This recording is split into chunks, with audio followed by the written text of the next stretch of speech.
Altos funcionarios de la Agencia Central de Inteligencia de los Estados Unidos están negociando en este momento con un hombre que no tiene cargo oficial en el gobierno cubano. Ese hombre es el nieto de Raúl Castro. Y mientras esa negociación avanza en silencio, hay algo que ningún medio está diciendo con claridad.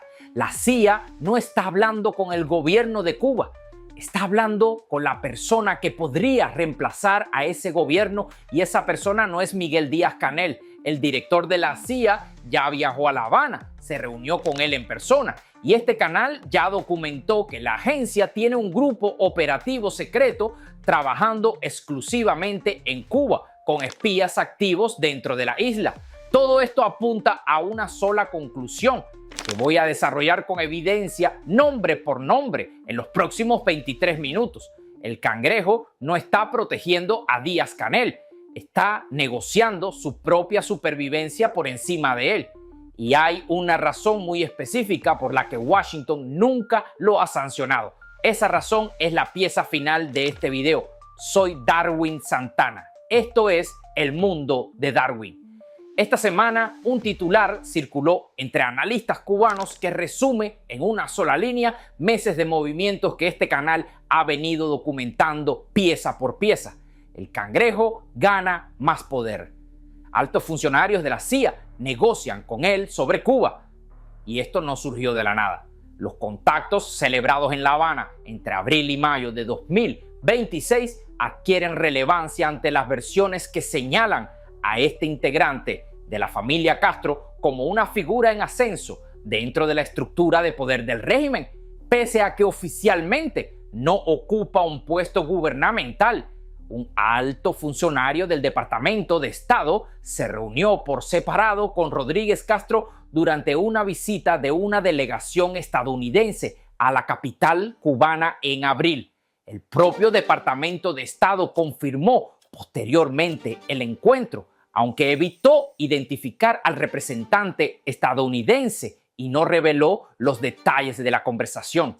Un funcionario del Departamento de Estado, reunido en secreto con un hombre que no tiene ningún puesto oficial en el gobierno cubano. Y Washington lo confirmó. No lo negó, solo evitó dar detalles. Esa elección llamó la atención debido a que existen funcionarios con responsabilidades formales dentro del aparato estatal cubano. Ministros, viceministros, el propio presidente de la República, y sin embargo, Estados Unidos decidió sentarse a hablar con el nieto de Raúl Castro. Si estás viendo esto y no estás suscrito, este es el momento. Activa la campanita, porque lo que viene ahora es la reunión que confirmó con nombre y apellido que este canal ya había anticipado. El director de la CIA en persona, en La Habana, sentado frente al Cangrejo. Este canal ya documentó en un video anterior cómo esta historia comenzó realmente con rumores sobre conversaciones entre Marco Rubio y el Cangrejo en St. Kitts, al margen de la cumbre de CARICOM. Ese contacto discreto y sin confirmación pública total fue apenas el primer eslabón. Lo que vino después ya no fue rumor. Estas son imágenes del avión estadounidense en el Aeropuerto Internacional de La Habana, José Martí, en la que viajó la comitiva de funcionarios a la isla. La reunión ocurre en medio de una tensión con un bloqueo al petróleo, sanciones económicas y amenazas de intervención militar. Ratcliffe se reunió con su contraparte cubana, también con el ministro del Interior y el nieto de Raúl Castro, mejor conocido como el Cangrejo. El 14 de mayo de 2026, el director de la CIA, John Ratcliffe, voló personalmente a La Habana para reunirse con las autoridades de la isla. El propio gobierno cubano confirmó la reunión en un comunicado oficial. Y según fuentes citadas por medios internacionales, en el encuentro participaron Raúl Rodríguez Castro, el Cangrejo, el ministro del Interior Lázaro Álvarez Casas y el jefe de la Dirección de Inteligencia cubana. Una fuente de la propia CIA reveló a la cadena CBS que el mensaje llevado por Ratcliffe fue directo. Estados Unidos está preparado para expandir sus lazos económicos y de seguridad con Cuba si el régimen hace cambios fundamentales. y añadió una frase que resume toda la posición de Washington: que Cuba ya no puede ser un refugio seguro para los adversarios en el hemisferio occidental. El director de la CIA volando a La Habana, sentándose frente al cangrejo, no frente a Díaz-Canel como figura central de la conversación. Eso no es diplomacia tradicional. Eso es Washington identificando con precisión con quién realmente vale la pena negociar dentro de Cuba. Y este canal ya documentó, en base a una investigación del New York Times, que la CIA creó en secreto un grupo operativo dedicado exclusivamente a Cuba, como parte de una campaña más coordinada de la administración Trump para aumentar la presión sobre el gobierno de La Habana. El New York Times asegura que la CIA ha creado en secreto un grupo especial sobre Cuba para reforzar la recopilación de inteligencia, rastrear las fuerzas y las finanzas de la cúpula y también promover fisuras dentro del régimen. El equipo incluiría oficiales encargados de reclutar fuentes, analistas, especialistas en ciberoperaciones, operaciones encubiertas o de influencia. Y aunque la CIA no confirmó el reporte, todos creemos que es muy posible. Ese grupo ha comenzado a incorporar oficiales encargados de reclutar y dirigir informantes, analistas de inteligencia, especialistas en operaciones cibernéticas y funcionarios con experiencia en campañas encubiertas de influencia. Y según el reporte, el mandato inicial de ese grupo consiste en identificar y profundizar las divisiones dentro de la élite política cubana. El objetivo sería favorecer el desplazamiento de dirigentes considerados abiertamente hostiles a Estados Unidos y aumentar la influencia de figuras más pragmáticas y receptivas a las exigencias de Washington. Divisiones dentro de la élite. Figuras más pragmáticas. Esa descripción, escrita por el New York Times, sin mencionar un solo nombre propio, encaja de forma casi perfecta con el perfil de un hombre en particular. Este canal ya documentó que la administración Trump incluyó recientemente a Cuba como prioridad 1 dentro del marco nacional de prioridades de inteligencia, el NIP. En ese mismo nivel se encuentran países como China, Rusia e Irán. A partir de esa decisión, organismos como la Agencia de Seguridad Nacional y la Agencia Nacional de Inteligencia Geoespacial habrían comenzado a dedicar más recursos a la vigilancia de Cuba, incluido un mayor empleo de satélites, y los integrantes de ese grupo operativo analizarían además las actividades económicas de funcionarios y miembros de la cúpula cubana, con especial atención a movimientos financieros opacos y negocios dentro y fuera de la isla. Movimientos financieros opacos. Este canal ya documentó en un video anterior los 25 viajes que el Cangrejo realizó a Panamá en 2 años, en un jet ejecutivo con matrícula modificada para dificultar su seguimiento junto a la presidenta de Gaesa. Y ya documentamos que Gaesa maneja reservas estimadas en más de 18.000 millones de dólares. Y este canal ya documentó en el análisis completo del informe de 95 páginas del Departamento de Estado que Cuba sigue recibiendo información de inteligencia de chinos y rusos con bases activas de espionaje en territorio cubano proyectándose hacia el sureste de los Estados Unidos. Ahora bien, la lectura habitual sobre este despliegue de inteligencia americana es que Washington simplemente está recolectando información para preparar una posible acción militar directa contra el régimen cubano en su totalidad. Pero hay algo que esa lectura no explica del todo. Si el objetivo fuera exclusivamente una invasión, no haría falta un grupo especializado en identificar divisiones internas de la élite ni en favorecer a figuras pragmáticas específicas. Ese tipo de trabajo de inteligencia no se hace para bombardear un país. Se hace para preparar una transición controlada donde alguien dentro del propio sistema termine facilitando la caída del gobierno desde adentro. Y ese trabajo requiere identificar con precisión a la persona correcta, alguien con acceso a la información más sensible del régimen, alguien con capacidad de negociar directamente con Washington, alguien que ya haya demostrado en público que está dispuesto a hacerlo. Este canal ya documentó con precisión las rondas de sanciones que el Departamento del Tesoro impuso contra la cúpula cubana en los últimos meses. Miguel Díaz-Canel, su esposa Liz Cuesta Peraza, su hijastro Manuel Anido Cuesta, residente en Madrid, Alejandro Castro Espín, alias El Tuerto, hijo de Raúl Castro, y el hijo de este último, Raúl Alejandro Castro Cáliz. También fueron sancionadas instituciones completas: el Ministerio de las Fuerzas Armadas Revolucionarias, los Comités de Defensa de la Revolución, el Instituto Cubano de Amistad con los Pueblos, la empresa minera La Victoria. Pero un nombre no aparece en ninguna de esas listas: Raúl Guillermo Rodríguez Castro, el Cangrejo, jefe de la seguridad personal de Raúl Castro dentro del MININT. Y esta no es la primera vez que queda fuera. Tampoco figuró en la ronda de sanciones de mayo. Esa ausencia ha generado una pregunta que circula ampliamente entre cubanos dentro y fuera de la isla. ¿Y el Cangrejo, pa' cuándo?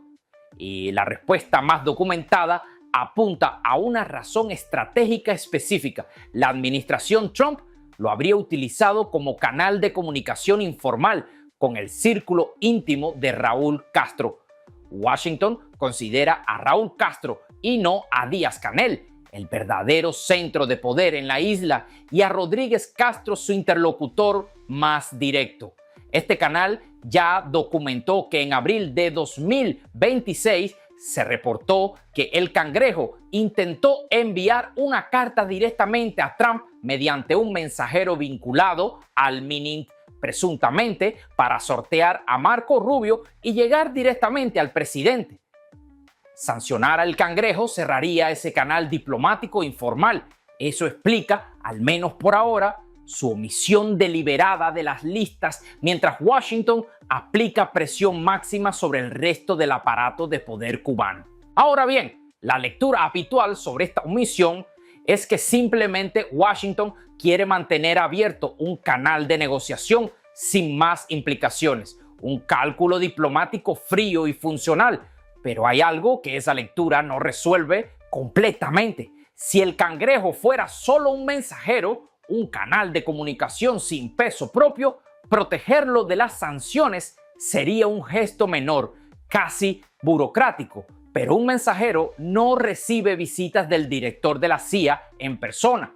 Un mensajero no es mencionado explícitamente por el New York Times como parte de una élite cuyas divisiones internas Washington quiere profundizar. Un mensajero no viaja 25 veces a Panamá con la presidenta de Gaesa para mover estructuras financieras. Lo que Washington está protegiendo no es un canal de comunicación, es un activo. Y los activos en el lenguaje de la inteligencia no se protegen porque transmiten mensajes. Se protegen porque en algún momento van a ejecutar una acción. Este canal ya documentó en un análisis completo la entrevista que el Cangrejo concedió a USA Today, en la que ocupaba la oficina que fue de Raúl Castro, y reveló que lee los informes clasificados de las Fuerzas Armadas cubanas a las 5 de la mañana, antes que el propio Díaz-Canel. En el artículo publicado tras la primera entrevista a un medio estadounidense, el USA Today, Raúl Guillermo Rodríguez Castro, de 42 años, alias El Cangrejo, afirma que aunque no se considera un político, está dispuesto a hacerlo si la revolución se lo pide. El mismo perro con diferente collar. Esa es la oferta que está haciendo el régimen a Estados Unidos. Para el profesor universitario Sebastián Arcos, el hecho de que el nieto mayor de Raúl Castro oficialice su rol de interlocutor entre el régimen cubano y la administración Trump es un mensaje claro. Y en esa misma entrevista dijo algo que, visto en el contexto de las negociaciones con la CIA, adquiere un peso completamente distinto. Dijo que puede negociar con cualquier representante designado por Estados Unidos. y dada la oportunidad con Trump directamente. Y este canal ya documentó su primera entrevista pública concedida al diario emiratí The National, donde afirmó que Cuba no representa la más mínima amenaza a los intereses ni a la seguridad nacional de Estados Unidos y que ofrece una relación civilizada, de respeto e igualdad de condiciones. Un hombre sin cargo oficial, hablando directamente con medios americanos, ofreciendo garantías de seguridad en nombre de Cuba, mientras Díaz-Canel permanece en silencio o repitiendo consignas revolucionarias que ya nadie cree. Este canal ya documentó cómo esa entrevista desató una guerra interna sin precedentes. Israel Rojas, el cantautor más cercano al oficialismo, pidiendo disculpas públicamente por haber sido ingenuo. La madre de la jefa de prensa de Díaz-Canel, preguntando quién iba a mandar a callar al Cangrejo. El fotógrafo Kaloyan Santos Cabrera, preguntando con qué legitimidad negocia el nieto de Raúl Castro los destinos de Cuba. Y el propio Partido Comunista de Cuba salió a respaldarlo, no a Díaz-Canel, declarando que su participación en las gestiones diplomáticas es decisión de la máxima dirección del país. Y aquí es donde toda esta historia converge en algo que nadie está diciendo con las palabras exactas. Porque la mayoría de los análisis tratan estos hechos: la visita de Ratcliffe, el grupo operativo de la CIA, la ausencia de sanciones, la entrevista en USA Today, como piezas sueltas de la misma tensión general entre Washington y La Habana. Pero no son piezas sueltas, son la ejecución paso por paso de exactamente lo que el New York Times describió sin nombrarlo. Raúl Guillermo Rodríguez Castro ha salido de la cueva. El Cangrejo se presentó al fin como lo que es: el heredero del poder real. Esa operación de imagen que intenta vendernos al Cangrejo como el rostro moderno de la misma dictadura. Identificar divisiones dentro de la élite y favorecer a la figura más pragmática y receptiva.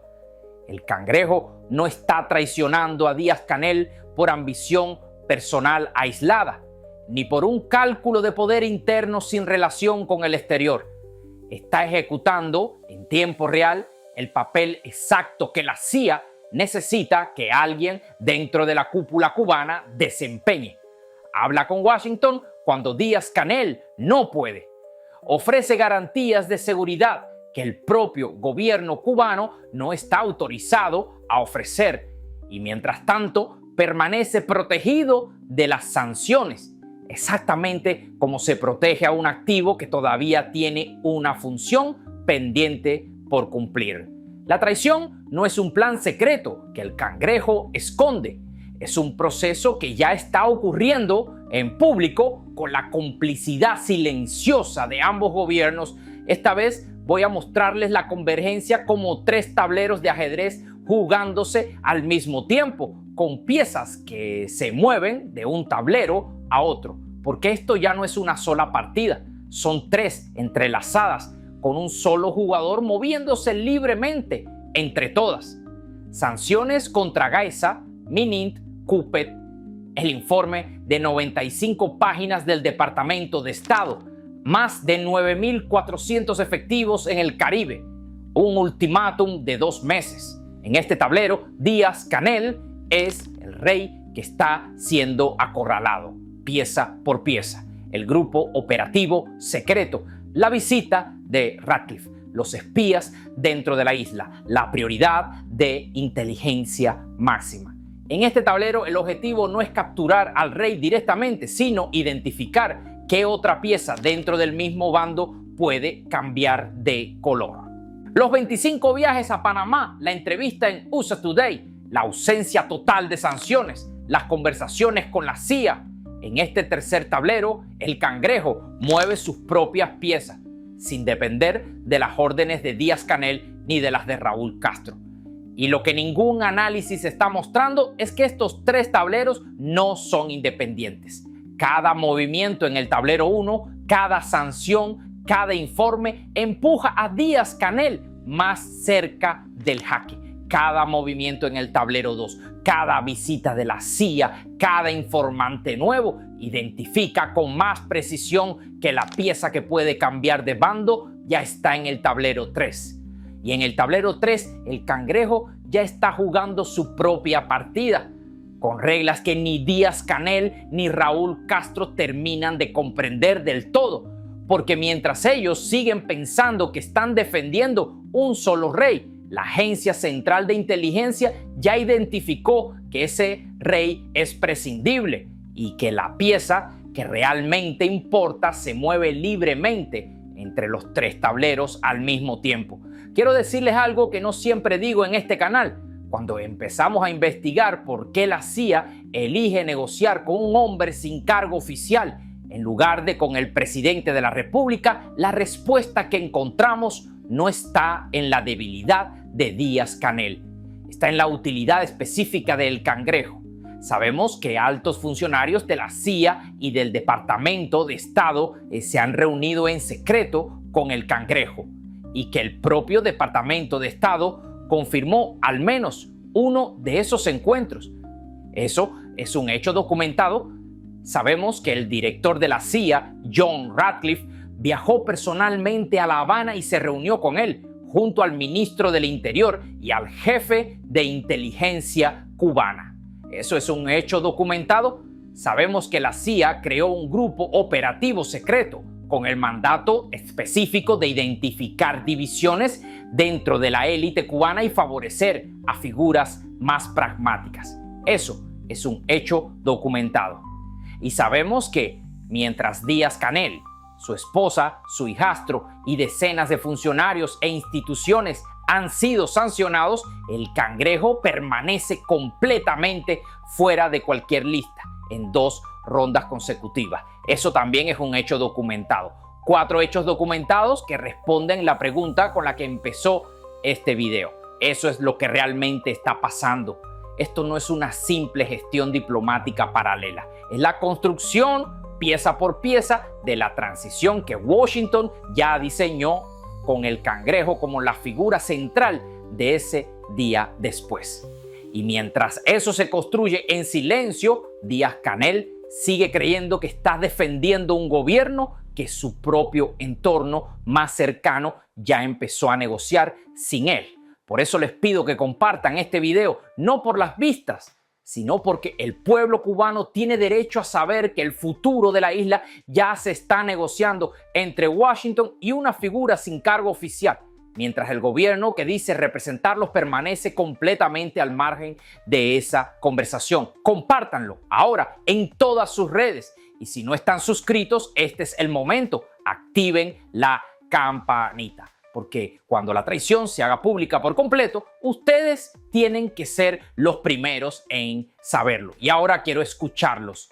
Primera pregunta: si la CIA ya identificó al Cangrejo como la figura más pragmática dentro de la élite cubana, ¿creen que Washington está dispuesta a permitir que él lidere una transición sin que enfrente jamás consecuencias legales por su papel dentro del aparato represivo cubano? Segunda pregunta: el Cangrejo ya dijo públicamente que puede negociar con cualquiera que designe Estados Unidos, incluido Trump directamente. ¿Creen que esa declaración fue un error de comunicación o creen que fue un mensaje calculado dirigido exactamente a quienes ya estaban negociando con él en secreto? Tercera pregunta: si el Cangrejo termina siendo la pieza que facilita la caída del régimen desde adentro, ¿creen que el pueblo cubano lo aceptará como parte de una transición legítima? ¿O creen que será visto como otro heredero del mismo sistema que necesita ser desmantelado por completo? Quiero leer cada uno de sus comentarios, porque este debate no termina aquí. Termina cuando sepamos con quién realmente negoció Washington.